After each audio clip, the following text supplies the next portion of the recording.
오늘은 보물찾기란 제목으로 말씀을 전할 때 주 예수 그리스도의 은혜가 함께 하시기를 주 예수 이름으로 축복합니다.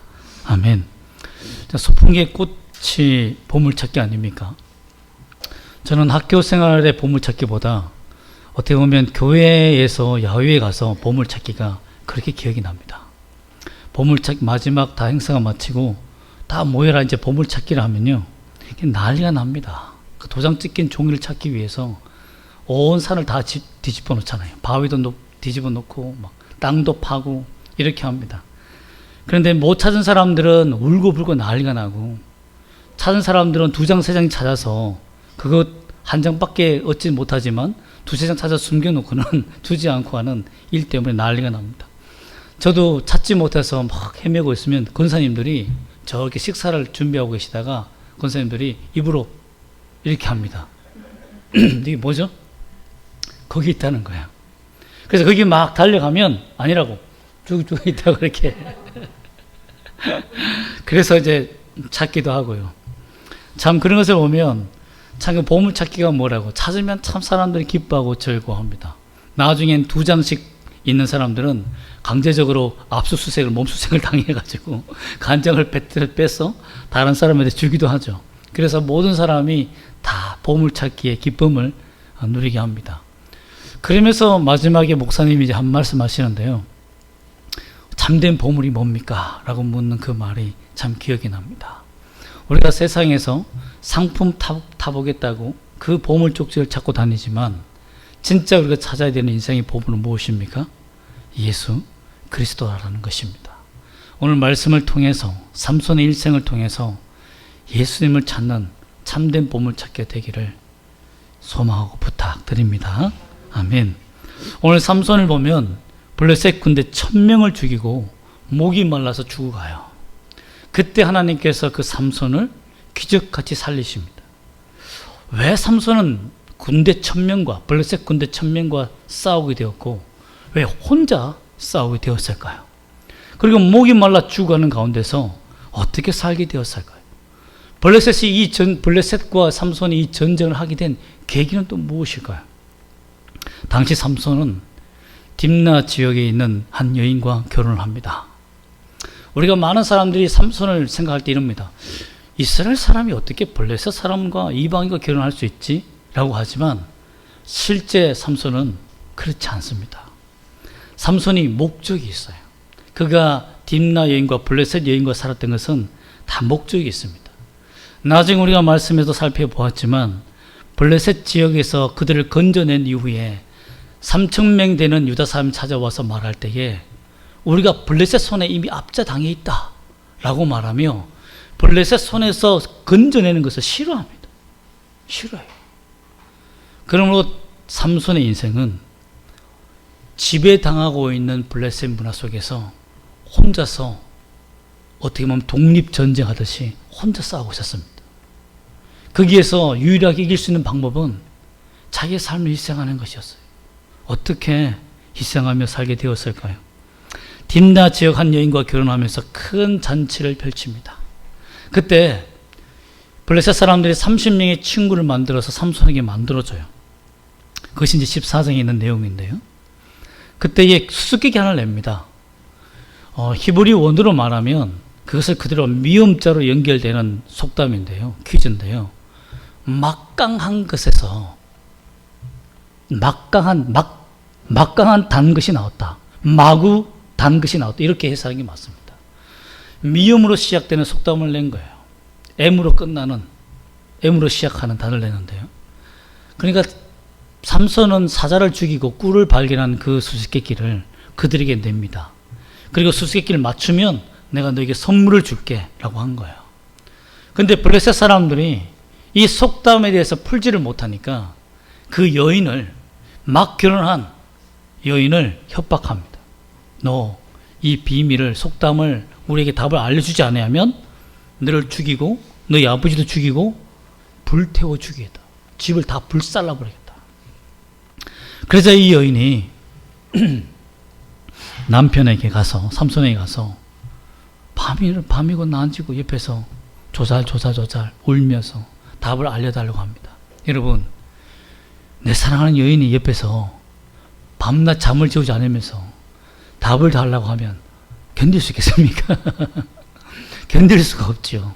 삼손이 미치겠는 거예요. 그래서 답을 너만 알아야 된다 라고 비밀을 알려줍니다. 근데 이것을 알자마자 바로 가서 블레셋 30명에게 알려줌으로 말미암아서 문제의 답을 맞추는 날 가서 물으니까 답을 다 맞춘 거죠.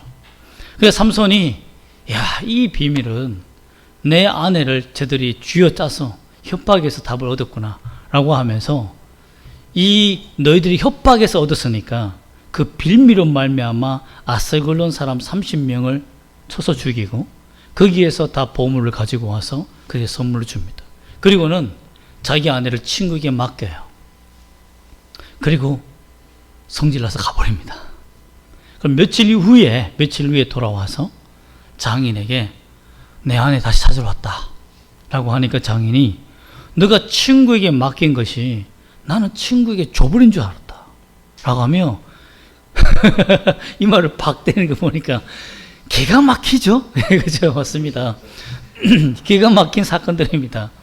자기 사랑하는 아내를 장인이 아버지가 딴 남자에게 친구에게 삼손의 친구에게 줘버린 거예요. 그러니 삼손이 그래 내가 당신이 이런 범죄를 저질렀으니까 내가 이 블레셋 지역에 있는 사람들에게 내가 내 분노를 표현해도 아무 잘못이 없을 거야 라고 하면서 여우 300마리를 묶어가지고 잡아서 꼬리를 묶어서 불을 지릅니다. 그러니까 여러분 300마리의 그 여우들이 서로 묶여 있다가 뭐 다 300마리 묶은 건 아니겠지만 뭐 둘씩 셋씩 묶었겠죠.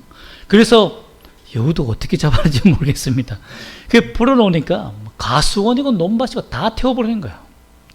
이렇게 되니까 블레셋 사람들이 화가 머리 끝까지 난 겁니다. 그래서 왜 이런 일을 했느냐라고 그 장인한테 따지니까 우리가 여차 저 차에서 저차 저 차에서 내가 이렇게 아내를 넘겼더니 걔가 화가 났다. 그러니까 블레셋 사람들이 그 아버지와 그 여인을 죽여버리고 맙니다. 그러니 이 일로 말미암아서 삼손이 완전히 썰어버리는 거죠. 이렇게 되니까 또 공격하여서 적을 쳐부수니까 블레셋 지역에 있는 전체가 이제 화가 난 거예요. 이 삼손 때문에 못 살겠다는 거예요. 우리가 이스라엘을 지배하고 살고 있는데 아니 우리가 꼭 삼손에게 지배당하는 것처럼 늘 매맞고 얻어터지고 힘은 우리에게 있고 철병기는 우리에게 있는데 매일 삼손만 나타나면 계속 쥐어터지니 여러분 블레셋 장군들이 어떻게 생각하겠습니까? 안 되겠다. 블레셋을 우리가 삼손을 치지 말고 아예 유다 지역을 쳐버리자.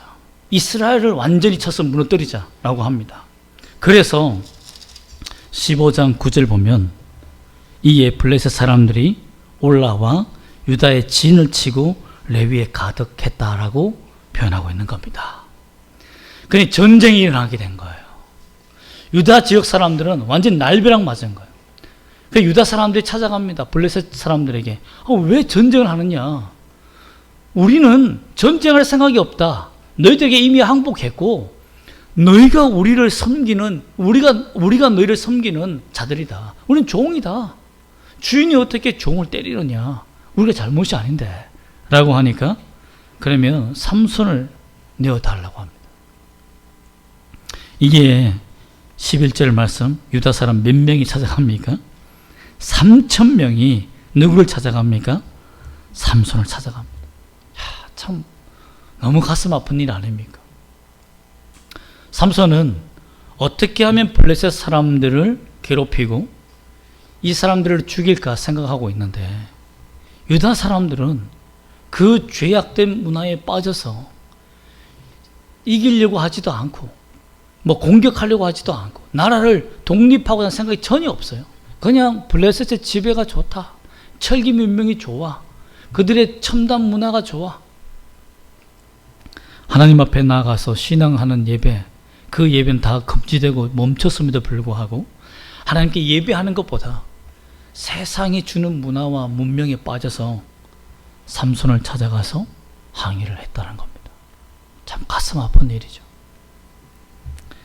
이에 만약에 어떤 사람들은 말합니다. 삼손이 딥나 여인을 좋아하고 이렇게 성격이 인격장애처럼 분노가 폭발하는 사람이라면 그럼 문제 있는 사람 아닙니까?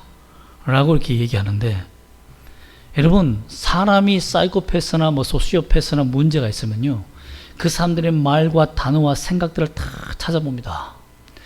그리고 그 문제 있는 것들을 다 찾아보고 판단하지 함부로 판단하지는 않습니다. 삼손도 마찬가지예요. 그렇지 않습니다. 삼손이 약간 인격에 문제가 있고 여자를 좋아해서 그래서 블레셋 여인과 결혼하고 전쟁한 거 아니에요. 화가 나서 전쟁한 거 아닙니다. 글을 잘 보면 12절 말씀 한번 읽어볼까요? 시작. 그들이 삼손에게 이르되 우리가 너를 결박하여 블레셋 사람 손에 넘겨주려고 내려왔노라 하니, 삼손이 그들에게 이르되 너희가 나를 치지 아니하겠다고 내게 맹세하라 하며. 여러분, 성질만 내면 되잖아요. 뭐야, 내가 지금 저 블레셋 다 죽였는데 뭐라고? 날 잡으러 왔다고 하며 버럭 화를 내면 안 돼. 그렇잖아요. 유다 사람이 3,000명이 와서 항의를 하니까 그냥 듣습니다. 나를 치지 말라 그러면, 나를 죽이지 말라. 그러면 내가 붙잡혀 줄게. 여러분, 굉장히 자상하고, 참 유다 사람들은 3,000명이 찾아간 이유가 뭡니까? 저렇게 성질머리 고약한 그 삼손을 대하려면 우리가 정말 인구수로 족수로 밀어붙여야 된다, 이렇게 생각해서 찾아갔는데, 삼손은 너무 자상하게 얘기하는 거예요. 너희가 나를 치지만 않으면 나를 잡아도 좋다. 여러분, 이게 인격장애의 사람입니까? 아니죠. 자기 백성, 자기 사람이 자신을 잡아서 하나님의 영을 받아 블레셋을 무찌른 그 장수를 오히려 적에게 넘겨주는 이 상황에도 여유가 넘쳐요. 여유가 넘쳐. 그래, 잡아 넘겨라. 그 대신 너희가 나를 치지만 말라. 그러면 된다. 자기 민족을 정말 사랑하는 그 마음이 느껴지지 않습니까? 자기 민족이라면 힘이고 뭐고 다 내려놓는 거예요. 그리고 난 다음에 그가 결박당합니다. 12절과 13절을 우리가 읽어보면, 13절 말씀 읽어볼까요? 시작. 그들이 삼손에게 말하여 이르되 아니라 우리가 다만 너를 단단히 결박하여 그들의 손에 넘겨줄 뿐이요 우리가 결단코 너를 죽이지 아니하니라 하고 세 밧줄 둘로 결박하고 바위틈에서 그를 끌어내니라. 여러분, 내가 죽이지 않을게, 내가 결박해서 그냥 블레셋 넘길게, 이게 죽인다는 말과 다름이 뭐가 다릅니까? 저는 아무리 읽어봐도 이게 다를 바가 전혀 없는데, 세 밧줄을 묶어서 유대인 손에 주는 게 차라리 낫지 않을까 이런 생각을 했는데, 넘겨주는 것도 죽는 거잖아요. 근데 넘겨주는 것에 대해서는 오케이. 그래서 세 밧줄을 묶여서 갑니다. 여러분, 참 제가 삼손이었다면 참 섭섭했을 거예요. 어떻게 내가 너희를 위해서 희생하고 헌신했는데 이렇게 할 수 있을까? 여러분, 그런 마음 들지 않겠습니까? 우리가 교회를 섬기다가 정말 열심히 섬겼는데 우리 목사님은 쟤만 사랑하더라 이러면 어떻게 저럴 수가 있는가 라고 하지 않겠습니까, 여러분? 그렇습니다. 인간은 다 비교해서 섭섭한 마음이 들 수밖에 없어요. 삼손이 이런 위기, 글박에서 끌려갈 때에 이 위기 속에서 하나님은 어떻게 삼손을 건져낼까요? 그 삼손은 왜 유다 백성들이 결박했을 때는 아무렇지도 않게 여유를 부리며 끌려갔을까요? 여러분, 14절 말씀을 읽어봅시다. 그가 믿은 게 있습니다. 자, 14절 말씀 읽어보겠습니다. 시작. 삼손이 레위의 이름에 블레셋 사람들이 그에게로 마주 나가며 소리 지를 때 여호와의 영이 삼손에게 갑자기 임하심에 그의 발 위에 밧줄이 불탄 삶과 같이 그의 결박되었던 손에서 떨어진지라. 첫 번째, 하나님이 삼손에게 은혜를 주시고 역사하신 건 뭡니까? 붙들려 가고 있으니까 이제 백성들은 저 멀리 삼손을 넘겨준 거예요. 그때 블레셋 사람들이 우와 하면서 칼을 들고 창을 들고 마주 나갔다는 말은 뭐냐면 죽이려고 나간 거예요. 왜? 삼손은 묶여 있으니까. 세 밧줄로 밧줄 둘로 꽁꽁 묶여 있으니까. 그러니까 삼손은 우리가 지금 죽이지 않으면 죽일 수 없다, 기회다 싶어서 죽이려고 온 겁니다. 얼마나 큰 위기입니까? 그러면 이때 유대 사람들이 어떻게 됩니까? 보호해줘야 되잖아요. 아니, 삼손을 넘겨주면 다 살려준다면서. 근데 그런 약속이 어디 있습니까? 유대인들은 다 여기 성경에 나오지 않았지만 유대인 3,000명은 어디 가버리가 없습니다, 여러분. 전쟁에 나타나지도 않아요. 혼자 덩굴이 남아있는 겁니다. 근데 그때 어떤 영이 임합니까? 하나님의 영이 삼손에게 임합니다. 참 제가 이 장면을 보면서 헐크 영화가 생각나더라고요.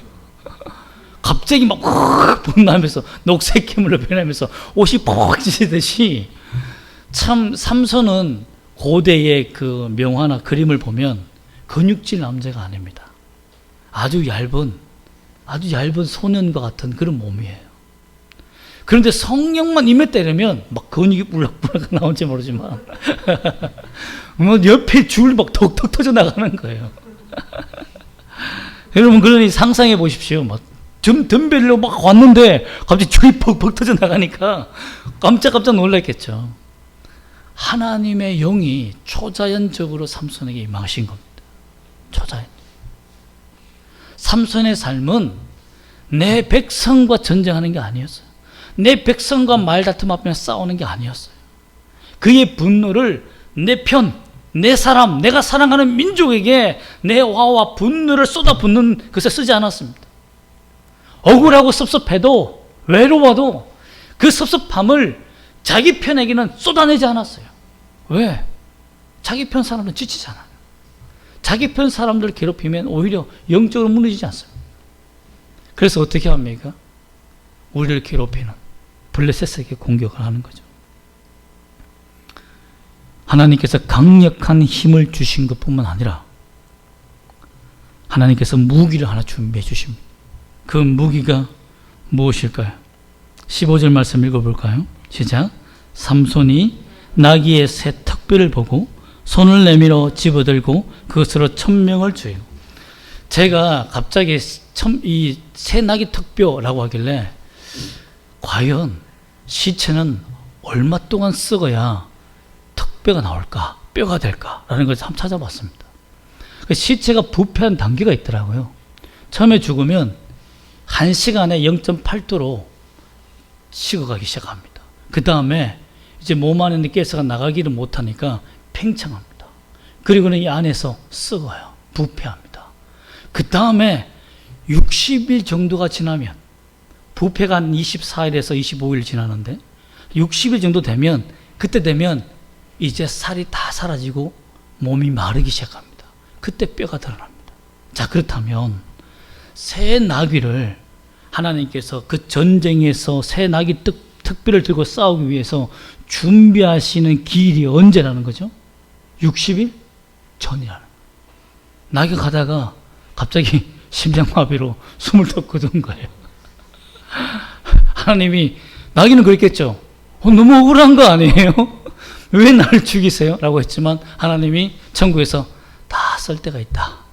60일 뒤에 보자. 라고 했을 겁니다. 정말 한 동물의 생명도 하나님께서 60일 전에 미리 거둬갔지만 그 거둬가심에 대해서 주인도 억울하고 다 이해할 수 없지만, 이해할 수 없는 죽음이었지만 60일 뒤에 그 나귀의 모든 살이 녹아내리고 사라지고 뼈만 딱 남았을 때 누구 손에 들리게 됩니까? 성령의 사람 삼손에게 들리게 된 겁니다.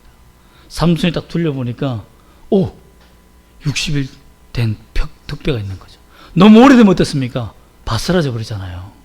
그러니 이제 따끈따끈한 턱뼈가 왔으니 이걸로 치면 되겠다 생각하고 공격하기 시작한 거죠.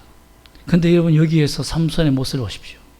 1,000명을 때려 죽였는데, 그러면 1,000명이 몰려왔다는 말인데 두려워하지 않습니다. 두려워하죠. 삼손에게 준 무기는 턱뼈가 아니었어요. 삼손에게 준 무기는 뭐였습니까? 담대한 마음이었습니다. 하나님을 바라보고 내가 이 턱뼈로 말미암아 전쟁에 이기라는 놀라운 승리감, 하나님께서 나와 함께 하시겠다는 믿음의 확신, 담대함으로 나아갔다는 것입니다. 내가 죽을지언정 내가 한 사람이라도 블레셋 한 명이라도 더 쳐서 죽이고 내가 죽겠다라는 마음으로 그 광야에서 싸우게 된 것입니다. 여러분, 하나님의 놀라운 역사가 뭡니까? 그래서 15절과 16절 말씀 다시 한번 읽어볼까요? 시작.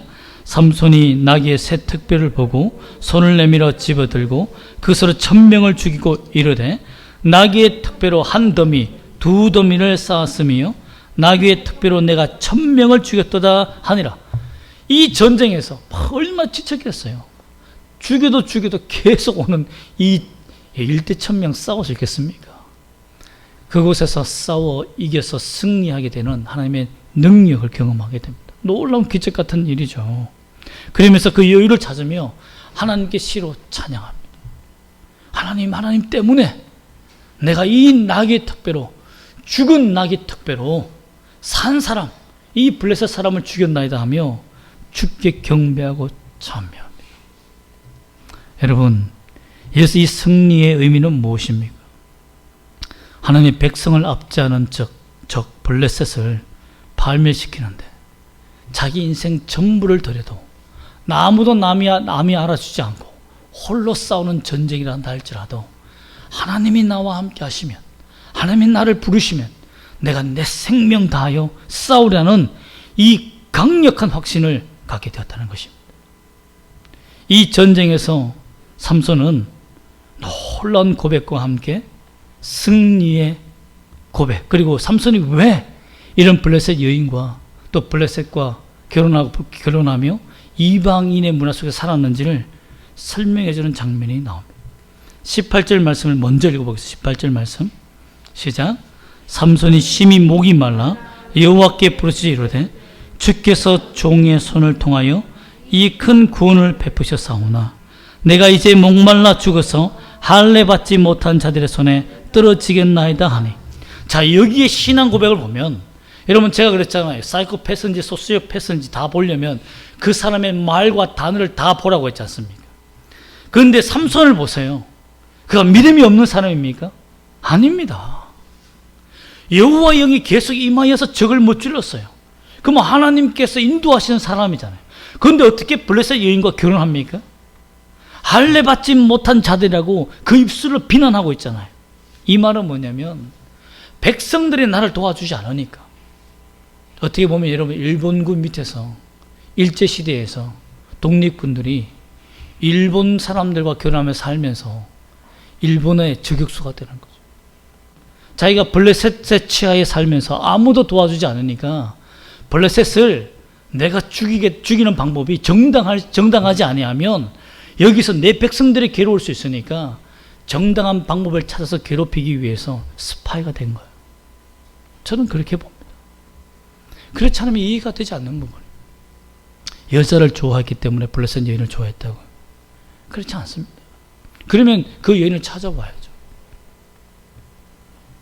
그만큼 블레셋을 향한 삼손은 할례 받지 못한 자들이라는 하나님께서 버리신 자며 하나님이 싫어하는 백성이라는 것을 확실한 믿음을 가지고 살았다는 것을 볼 수 있습니다. 이 믿음을 고백하면서 하나님, 내가 목이 말라 죽겠습니다. 여러분, 1000명과 싸웠으니 탈진했겠죠. 온몸에 물이란 물은 다 빠졌을 거예요. 여러분, 건투 선수가 정말 10회전 하기 힘듭니다. 한 명과 싸우는데도요 10회전 하기 힘들어요.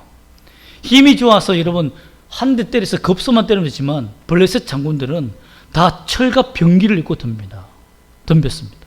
철기 문명 사람들이었어요. 그러니 특별히 그 갑옷 때리고 몇 대를 때려야 그들이 쓰러지겠습니까? 여러분, 몇 대를 때 죽겠습니까?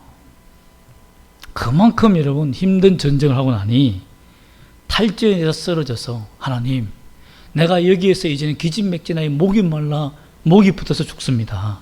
그러면 저 할례 받은 자들이, 남은 자들이 찾아와서 나를 죽이지 않겠습니까? 쉽게. 그래, 나를 살려달라고. 이만큼 하나님 앞에 목이 말라 죽어가면서 간절히 기도하며 주님 앞에 엎드리는 그 믿음의 은혜가 있는 사람이었다는 것을 우리가 볼 수 있습니다. 이때 이 하나님께서 속히 응답해 주십니다. 19절 말씀 한번 읽어볼까요? 시작. 하나님이 레위에서 한 우묵한 곳을 터뜨리시니 거기서 물이 솟아나오는지라 삼손이 그것을 마시고 정신이 회복되어 소생하니 그러므로 그 샘 이름을 에나고레라 불렀으며 그 샘이 오늘까지 레위에 있더라. 여기에서 놀라운 것은 뭐냐? 하나님이 계속 기적을 베풀어 주십니다. 블레셋을 만났을 때에도 성령을 부으셔서 그 새 밧줄을 터뜨리시는 은혜를 주셨고, 새 특비를 주셔서 그것과 싸워서 1000명을 이길 수 있는 승리도 주셨는데, 이제 목이 말라 죽어가는 중간에 어떻게 합니까? 하나님이 땅을 파서 샘을 터뜨리십니다. 모세가 바위를 쳐서 반석에서 물을 내듯이 하나님께서 직접 그 땅을 쳐서 물을 내셨다는 거예요. 그래서 삼손이 그 물을 먹고 정신이 회복할 수 있도록 은혜를 베푸셨다는 것입니다. 하나님은 살아계십니다. 전능하신 하나님이십니다. 하나님 앞에서 우리가 희생하고 헌신하고 살아가면 외롭고 힘든 길을 한다 할지라도 하나님의 영으로 말미암아 인도받는 사람이라면 하나님께서 기적 같은 은혜를 주십니다. 비록 자기 백성에게 배신당하고 또한 고통의 끝자락에 있다 한다 할지라도 우리 예수님, 우리 주님, 우리 하나님은 끝까지 우리를 붙드신다는 것을 믿기를 소망합니다. 이리하여 정신이 회복되어서 돌아오는 역사가 생깁니다. 이때 성경 기자가 이 장면에서 아직 삼손의 일대기가 끝나지도 않았음에도 불구하고 그를 이렇게 총평합니다. 중간 평가를 해요. 20절 말씀 읽어볼까요? 시작. 블레셋 사람의 때에 삼손이 이스라엘 사사로 몇 년 동안 20년 동안 지냈더라. 아직 끝나지도 않았는데 이 글을 쓰면서 사사기를 글을 쓰는 사람이 막 전율이 흘렀던 것 같아요. 내가 여기에서 많은 사람들은 삼손을 넘겨주려고 하고 사사로 인정하지 않았지만 하나님이 이 외롭고 처절하게 싸우는 이 삼손을 사사로 인정하셨다며요. 20년 동안 우리가 사사를 알지 못했다라고 글을 쓰면서 눈물을 흘리는 것 같아요. 감격하고 있는 거예요. 진정한 사사였다. 역사가 다시 재평가해 준 것이죠. 여러분, 우리가 예수 그리스도를 온전히 믿고 살면 예수님이 오실 때 역사가 재평가될 겁니다. 아, 예수 믿는 사람들이 옳았구나. 예수 믿는 사람들의 삶이 옳은 삶이었다는 것을 평가될 줄 믿습니다. 여러분, 믿음은 에나코레입니다. 에나코레의 뜻이 무엇인지 말하기 전에 제가 제 별다방 커피 닉네임이 에나코레입니다. 별다방이 어딘 줄 아십니까? 아, 예, 스타벅스 얘기하는 그곳의 닉네임을 부르는데요. 예수 믿지 않는 사람들이 이렇게 예수 믿는 사람과 예수 믿지 않는 사람이 부를 때 그 뉘앙스가 다르더라고요. 예수 믿지 않는 사람이 부르면 에나고레님 이렇게 부릅니다. 예수 믿는 사람들이 부르면 에나고레님 이렇게 부르는데 예수 안 믿는 사람 부르면 에나고레님 어디 계세요라고 고래 소리를 지르며 찾습니다. 그러나 이 히브리 말은 그 의미가 아니라 아인이라는 눈, 샘, 보다라는 의미가 있습니다. 그리고 하코레라는 말은 부르짖다라는 말입니다. 그래서 에인 하코레, 샘이고 부르짖다 보니까 부르짖는 자의 샘이지만 저는 그렇게 번역하고 싶지 않습니다. 부르짖는 자의 샘이 아니라 보다라고 말하면 에나꼬네는 주만 바라보고 부르짖었다는 겁니다. 하나님을 향하여서 주만 바라보고 부르짖었더니 하나님께서 샘을 터뜨려 주셨다. 그래서 그 샘이 내가 주를 바라본 증거였다 라고 고백하는 것 같습니다. 그러므로 여러분, 믿음은 주만 바라보고 주만 부르짖는 겁니다. 주께만 부르짖는 겁니다. 그때에 하나님께서는 삼손이 그동안 부르짖어 왔고 하나님 앞에서 목숨 걸고 자기 백성을 살리기 위해서 헌신해 왔던 독립군과 같은 그 인생의 역사를 재평가해 주시고 그를 도와주신 것입니다. 여러분, 우리가 힘들고 어렵고 외로운 믿음의 길을 걸어가고 있는 거룩한 성도 여러분, 정말 우리 주님이 우리의 길을 인정하신다는 것을 믿으시길 바랍니다. 세상 사람도 인정하지 않지만 정말 목말라 죽을 것 같은 위기 속에 사는 우리지만 주를 찾는 간절한 마음으로 나아가는 주의 백성들을 반드시 도우신다는 것을 믿으시길 원합니다. 다윗도 자신이 목이 말라 시냇물을 찾는 사슴처럼 주를 찾고 갈망한다라고 고백했습니다. 그때 주를 만났습니다. 삼손도 마찬가지입니다. 실제로 목이 말라 죽어가는 순간 속에서도 하나님께 부르짖었더니 주께서 응답하셨어요. 그러면 여러분, 우리가 외로움보다 사명을 기억하고 성령 충만한 삶을 부구하며 하나님을 간절히 바라보고 주만 부르짖는 우리가 되기를 원합니다. 그런데 꼭 우리 옆에 누가 있습니까? 사탄이 늘 속삭여요. 우리 머릿속에. 야, 너 하나님 사랑하지 않아. 하나님 너 인정하지 않아. 너가 뭐라고? 너가 목사냐? 너가 뭐 거룩한 성의 능력을 받았냐? 너같이 죄 많은 자가 뭐라고? 여러분, 우리 주님은 단 한 번도 자기 자녀에게 너 부족하다, 너 연약하다, 너 버림받은 자야 라고 말하시는 분이 절대 아니라는 것을 믿으시기 바랍니다.